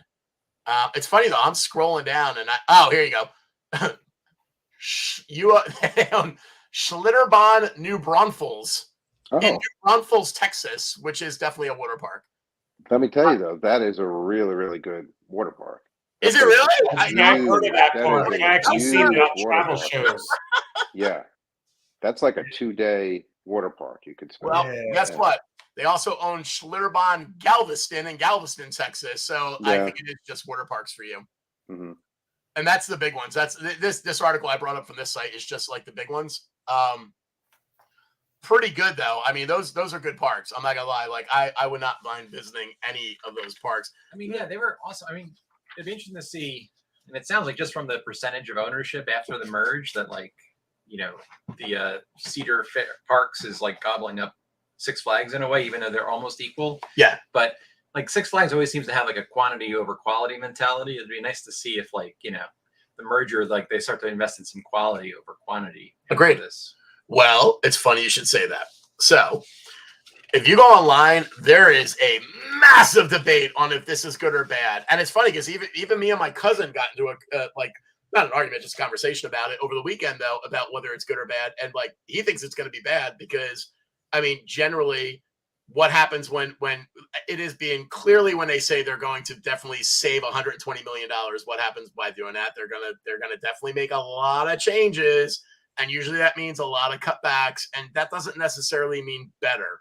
Now, they're claiming part of what they're going to do, though, is that through all the savings that they make, they're going to reinvest that into upkeep of the park and refurbishing the parks and make the parks better. Hopefully that is true. However, that's not always the case. A lot of times it is simply, in private equity, you squeeze it out, you save the money, and then you sell, and make a profit. And there you go. So who the hell knows what's going to happen down the line? But the logic is that in the first 4 or 5 years, you'll usually see improvements. Yes, behind the scenes, they're going to probably, if you work at the parks, you're probably not going to be very happy because they're probably definitely going to do staff cuts and all that. But the parks themselves, to the public eye, should hopefully mean that they do improvements, because otherwise they just look like bold-faced liars and it looks bad. To combine two massive parks like that, and not actually live up to anything you're saying would be like ridiculous. So I kind of think that in the end, we are going to get some better stuff out of it. If you reach out to Six Flags, I'm not going to read it, but they actually do have a canned statement where they put back out, and it's very polite, but they basically are the gist of what they say is that thanks for reaching out to us. We know everybody has questions about this, and basically all we want to tell you right now is that we expect to close in the first quarter of 2024. There are absolutely no plans to change the names or branding of either Six Flags or Cedar Fair parks. And that's in everything, including the original press releases, meaning that they're not going to suddenly be like, Six Flags is gone, it's all Cedar Parks, or vice versa. They're not looking to do that, which definitely, why would they do that? They're all known brand names for many, many years. That would be the stupidest thing they could do. So they're not looking to do that. But they're also making a big point of saying anything you bought right now for next year will probably be staying exactly as it is for next year. We can't make any changes, nor will we make any changes while we're not actually finalized, and we're not going to be merged until hopefully the end of quarter 1 of 2024. So all that basically means no effect next year that we're going to see. Like if you bought a season's pass for next year, they're not suddenly going to change it and be like, okay, now you can go to Cedar Park. It's not going to happen. So, I mean, for next year, nothing for us, really. That's how I look at it, at least. But for the following year in 2025, that's when, if it does close in Q1 next year, we'll definitely see some things. So it's definitely something interesting to follow up on and see, where it goes. But yeah, it's so funny because there's people that are like online. I've seen both sides of the fence. There's Cedar Point fans that are like, our parks are so much prettier, well-maintained, blah, blah, blah. Like, it's just going to, like, this is going to be the best thing either for you or the worst thing for us because they're going to dumb us down and make us into shitty parks like Great Adventure. Then you got Great Adventure fans that are like, fuck you guys. Our parks are awesome. You guys suck, So it's like, who the hell knows? I mean, I like both. I still like our park. It has its plus and minuses. I've gone to other Great Adventure parks. I mean, not Great Adventure, Six Flags parks. They're fine. I have no problem with them. And I've gone to a couple of the Cedar Fair ones, and they're all fine too. So I don't know. I think it's all just a wait and see. But what are your guys' opinions? I know you guys have been mulling it over. You guys have known about the merger. Any thoughts on it? It sucks because it's gonna come with consolidation, as everything does, But yeah, I don't know. Maybe with how large they are, it won't be so bad. Maybe there'll be enough. But it would require probably things like transfers and all that sort of stuff, But I wish them the best. I hope it doesn't. It sucks. It absolutely is terrible. We were all there when they cut it by about 30% or more. And yeah, it was pretty awful. Pretty awful.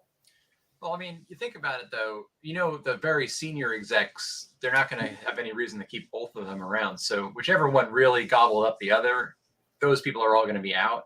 So, that's probably like getting you most of the way there in terms of your cost savings for that $120 million between all. That's not necessarily true. So, like, I'm not going to name my company, but my company got bought by another company, and technically we were the bigger company, but they were the more profitable company with more money. So they ended up being the larger owner and company because they had more money. They annihilated their own staff in the first year, hardcore, and then we didn't get hit at all. It's interesting. And then 2 years later, this year, they annihilated our staff. So they waited and they killed their own people first, which is funny because part of you wants to go, well, that was fair. And the other part goes, well, we all got screwed and nothing's fair. This all sucks. So it doesn't always work that way. Yeah. It doesn't always work that way. Well, it really just comes down to whatever. Honestly, at the end of the day, it's not that they care about either company that in that manner. What they care about is who do we squeeze to get the most money right away. Yeah, what will improve the stocks? It's so many things. It's all about the shareholders. But absolutely. Bottom line is, you don't need two CEOs. You don't need two, Oh, that changes pretty quick. But COOs and CFOs. So, those people, I don't know how much they're making, but they're probably making tens of millions of dollars a year right now. So, getting them out of the way, or at least one of the two of each of those are going to save a ton of money. That's true. That is true too. Sure, absolutely. We have a couple of friends that joined in the comments. Hey, Bob. Hey, Denise. Just so you know, we can't comment back. I don't know why, but it doesn't let us comment back. I tried. I tried, and I got so far, and I thought I was going to make it, and it didn't happen. Yeah, I did too, and it just tries to bring me to YouTube, and I'm like, I'm not going to YouTube. So, but all right. I didn't even realize that. Hey, Denise. Let's jump over. I'm gonna just to get this out of the way pretty quick because I love doing this. Let's jump over to our little entertainment game real fast. So as anyone who hasn't listened to this before would not know, what we do is each of us tries to find two entertainment related, usually like a TV show or something like that revolved around theme parks. And we've been keeping a running list, and we're not allowed to reuse it. Okay, so list is getting pretty large. We post a list on our Facebook page. I haven't done it in the last two episodes, but I'll do it after this one. And I'll jump in first this time because I'm gonna follow Andy. Okay, because typically Andy slips in a TV show or like an animated thing where I'm like, oh, that's a good one. I didn't think about that.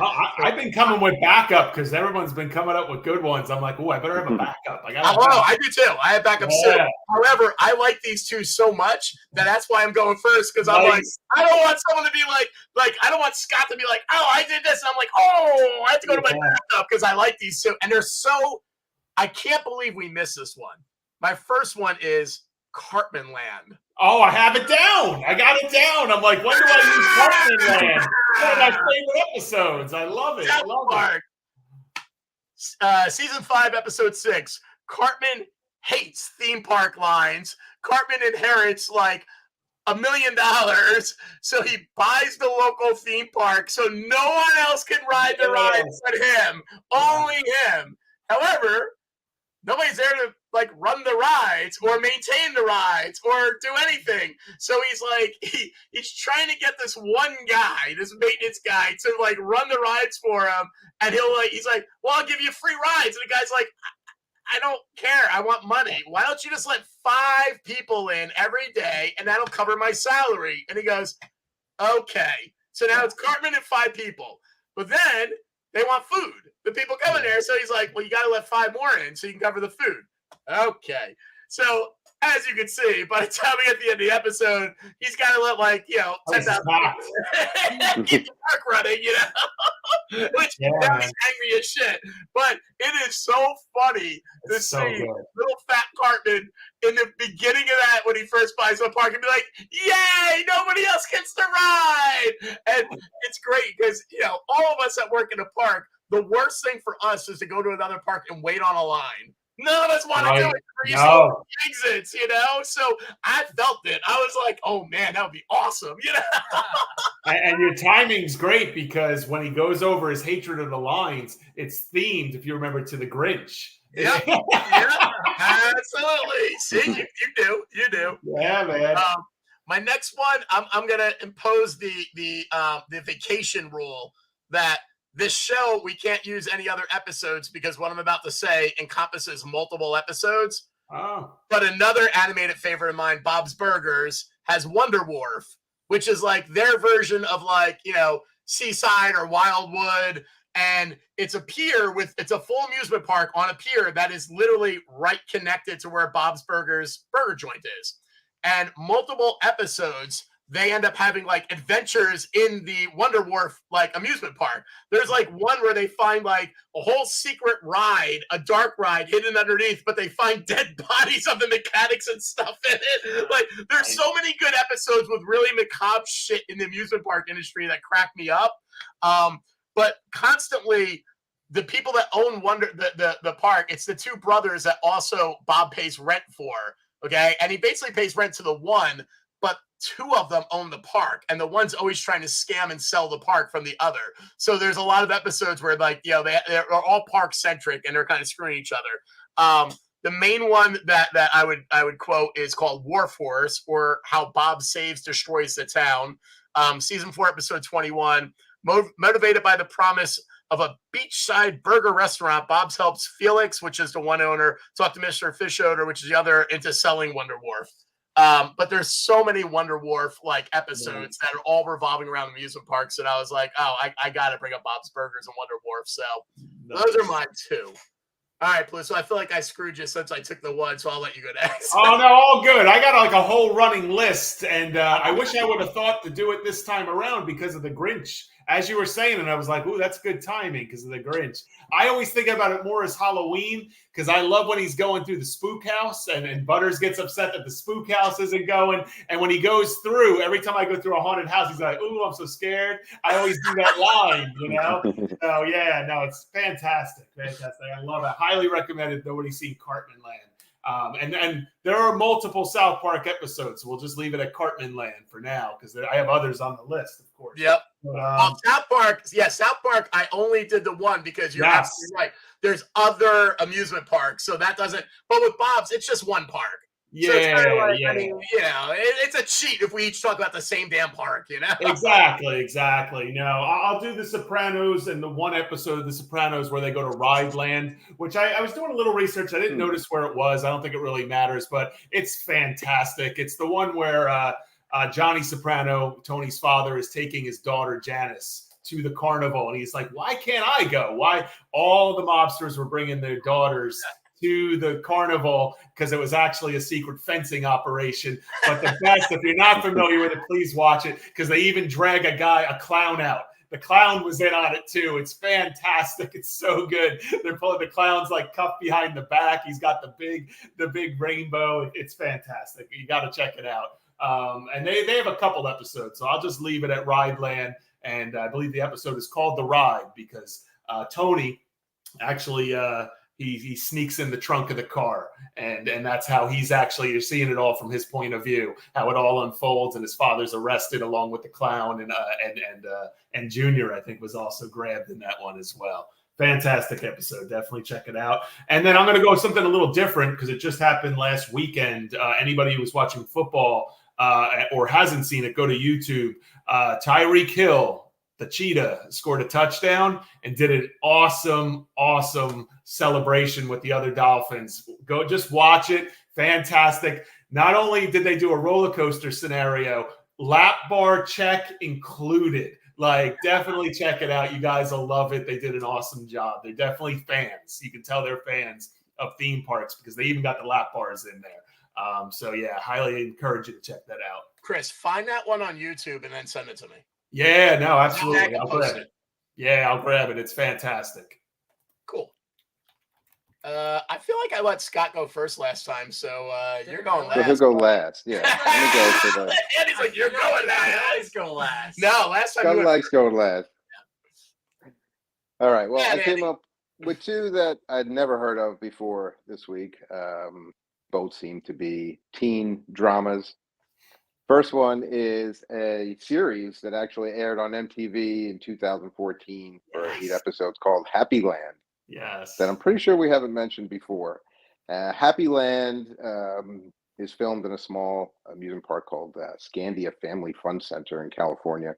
And the plot is about a girl who works at this amusement park and meets this guy. They're both like characters who, she kind of likes, and they have a thing that starts kind of up between the two of them until plot twist, spoiler alert, she finds out that that's secretly her brother.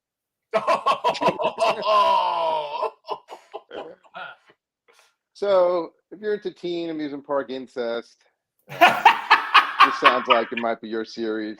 You can stream it on the MTV app. Scott's already looking it up. Yeah. This other one sounds like something up your alley, Steve, which is recent. And again, I've never heard of it. A movie called The Park. I know. That came out this year. And it's a dystopian future movie type thing where there's a virus that eliminates all the adults in the world, leaving only the kids. And they all kind of band together in this old rundown amusement park. And then the plot seemed pretty similar to that book, Fantastic Land, where they all form little tribes and everything. Yep. But what I thought was cool with this is the abandoned amusement park that this is filmed at is really an abandoned amusement park. They filmed it at Six Flags New Orleans, which was destroyed during Katrina and never opened again. And it's just been basically sitting in ruins since then. So, again, I have not seen that either, but you can stream it on the Tubi app. It's a 64 Rotten Tomato rating. You know, it's funny. I knew of it, but I didn't know it actually got released anywhere yet. So that's good that you said it's on Tubi because I'll watch it. I had no idea it got released. I did know about it, but same as you, I was like, I don't know where the hell to watch it. I didn't think it even got released. So that's funny. Cool. Good job. Uh-oh. Here we go. Scott. Let's see. I mean, eventually I'm sure I'm going to come across one that's already been used, but I'll give it a whirl. So first one I put down is Willy's Wonderland, which I picked because it's a Nicolas Cage movie. It was made in 2021. And he's basically stuck in like a place with a bunch of animatronics. He's hired to be the janitor or something. And he wound up, fighting a bunch of demon possessed animatronics at night. So yeah, it's Five Nights at Freddy's before they released a movie. It's the exact same thing. Literally exact same thing. 61 on Rotten Tomatoes, so it's fresh. It's actually good.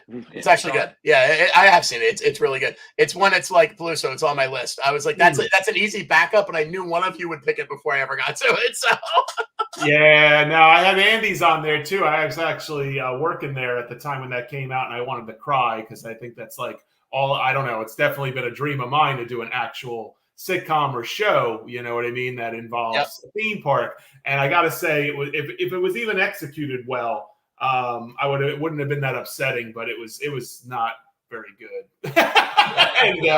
and it was extremely show based too. So I guess the person probably came from a show background. It was mostly shows related. I didn't really care for it. Didn't watch that much of it, but didn't care for it.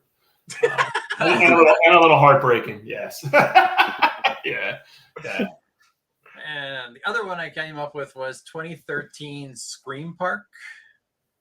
Yep. Which unsuccessful amusement park owner commits a bunch of gruesome murders to drive up ticket sales. Not bad. And then our friend Chris Bassett put, what about the coaster in Nothing But Trouble? So Nothing But Trouble is what's considered one of the most failed comedy movies to ever come out with Dan Aykroyd. And if you've never seen it, Dan Aykroyd has a prosthetic nose that's a dick. And in one scene, they have a dinner and they flick mustard on it. And it's like everyone keeps looking at it. They keep closing up on it. And it's like something dripping off of it. It's hysterical. I have to assume that's the movie he's referring to. I don't remember the coaster, but I'll look it up. If there is it's the, he anybody who's not deemed worthy or like he's going to kill, essentially, he sends them out on that the conveyor belt and the coaster and, how it drops them off. I don't remember that. I honestly, because I was an effects artist actively working at the time, I only remember the prosthetics because I remember the movie got shit on. It was like a massive failure, but I loved it because the prosthetics were funny as hell, Right. I enjoyed it. It's a mess in some ways, but it's Jersey, weird Jersey, which is kind of fun. And it has its things. What's the name of it? The Humpty Dance. They're in it too. Absolutely. All around the world. It's fantastic. Yep. It's got a lot of good things too. Well, Chris, you made the list because that goes on the list. There you go. You're in. There's a roller coaster in that. That's what I don't remember it either, but Peluso says absolutely. Homemade. And I would say it's hard. I want to encourage people to shout out things, but at the same time, don't hurt us, guys. We got to come up with one every. We got to come up with two every freaking show. Don't hurt our lists. That's the fun of the game. Right now. It's kind of easy. Like honestly, I have a list of 16 more at least. Yeah, I got a bunch. But every time we do this, another one gets knocked off, and I'm like, oh yeah. It's like all right. We got to wrap up pretty quickly because we are running out of time. However, I'm going to try to sneak in two real fast before we shut down. And Ming, I don't feel bad because you guys started late, so we're going to steal some time. Whatchamacallit? So we're going to do IAAPA. We'll talk about IAAPA on the next one. However, I'm going to post the coasters that were brought up in IAAPA that were like the new coasters for next year. I'm not going to go into IAAPA. If you don't know what IAAPA it is, it's IAAPA. Okay. Look up IAAPA November Expo and you'll be able to see. But they have some really cool coasters coming up, including Six Flags ones that are badass. Okay. I cannot stress how absolutely cool some of them are. Like, they're dopey as shit, but yet I still want to ride them so freaking bad because they look so goddamn cool. Let's see if I can actually bring it up. Hold on a second. I can bring it up real quick. Give me a sec. Let's go. There's one that I just thought was the coolest freaking coaster ever. First of all, do you guys know about Holidayland? Have you guys ever heard of? I think we've talked about it in the last podcast, but there is a park that is based on holidays. You guys know that, right?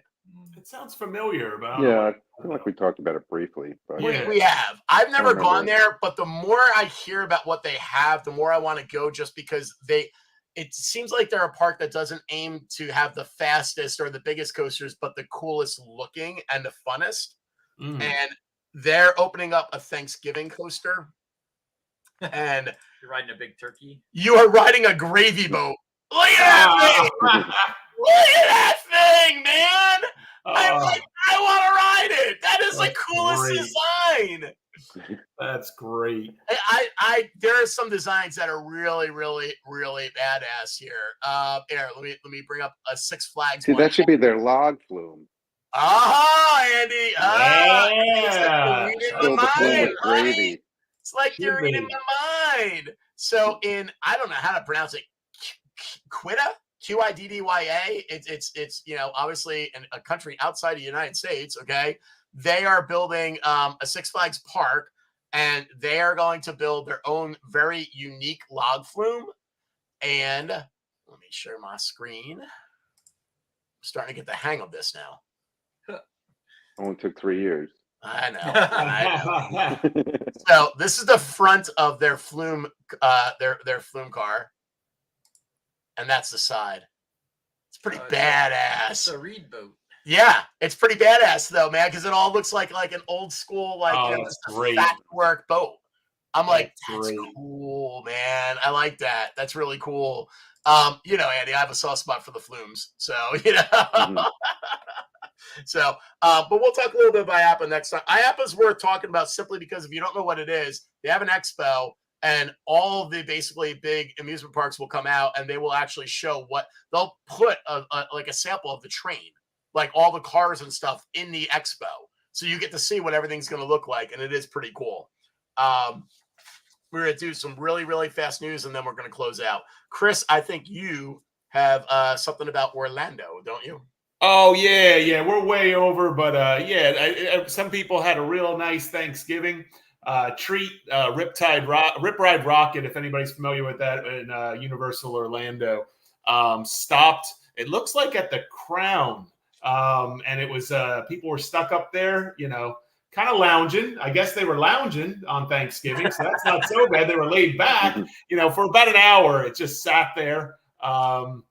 Yeah. So apparently they got lucky, which we've gotten lucky before too, when an unusual breakdown happens, and it was at the end of the day.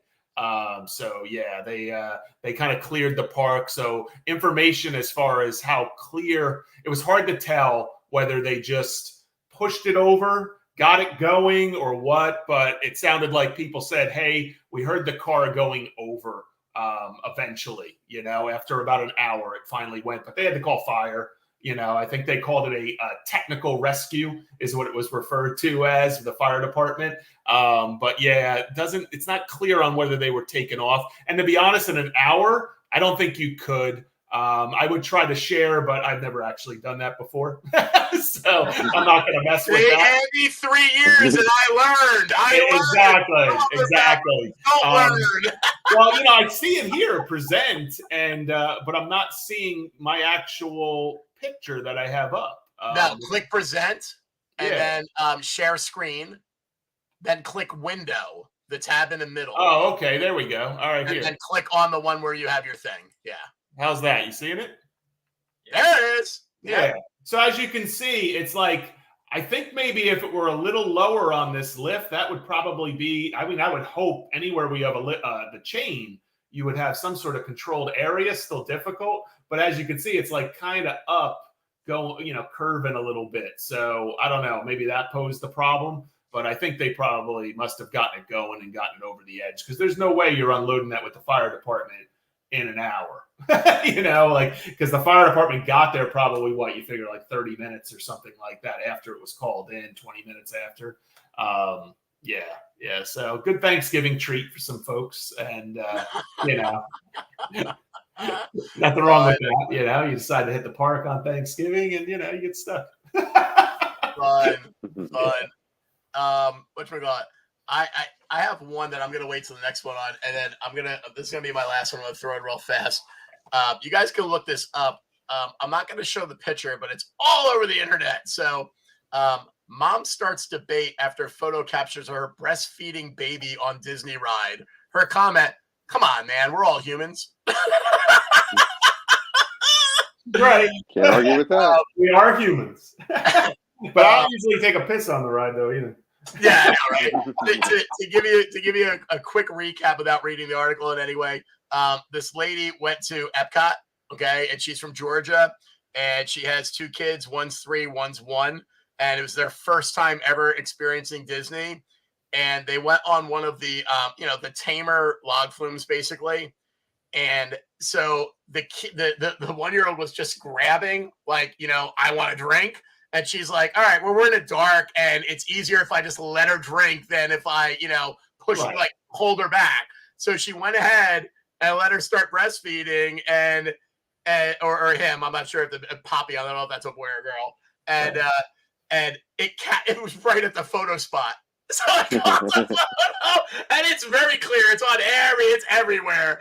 And so her cousin thought it was funny. It was like, "Can I post that online?" And she's like, "Oh yeah, that's hysterical." Oh yeah, people don't like that. Yeah. Like that. There are so many people The like, circle of life.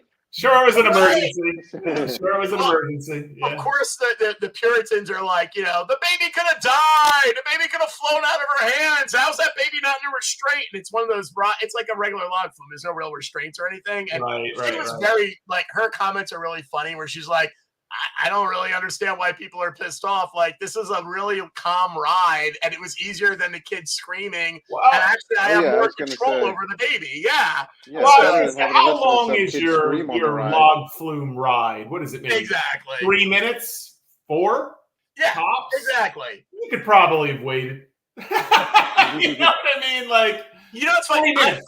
I thought the same thing, and her whole point was like, it was just easier for me to just let her have it or him have it than waiting and having the kids start screaming and ruin everybody else's ride. And I'm like, I don't know. I see both sides, to be honest with you. But the fact that she realized when the light went off that she was caught, she is laughing, and the photo is worth looking up because it is hysterical. She's just like, I got caught. Hey, and I'll give her, I can almost guarantee it's not listed in the sign of things you can't do. I agree. I thought that too. It does say no eating or drinking. I'm sure it's not there. Now you're going to go, you have the guys that are like this, the little guys, you're going to have like, the same type of, diagram. You can have like one of those diagrams with the X going through it, like no breastfeeding on the ride. Oh my God, can you imagine a diagram with like a boob and a little baby and it's just a big stick figure though. They got to figure out how to do that with a stick figure. No boobs on the ride? What does this mean? It probably would have been fine if she would have brought enough for everyone. Yeah, see? All right, on that note. That's on that note. All right, folks, we're definitely out of time. So many thanks to everybody who joined us via Facebook Live. Everybody that gave a comment, we absolutely see your comments. We appreciate it. Thank you very much. Thanks for joining us. Everyone that's listening live, we appreciate you as well. Thank you. We wish you all the happiest of holidays. Signing off for now, I'm Steve Hicks, and my co-hosts are Scott Loudon, Chris Peluso. I'm Andy Auletti. Bye-bye. Make it a great day and a wonderful new year, everybody. Thanks, everyone. Yeah. Have a good one. Happy New Year, everyone.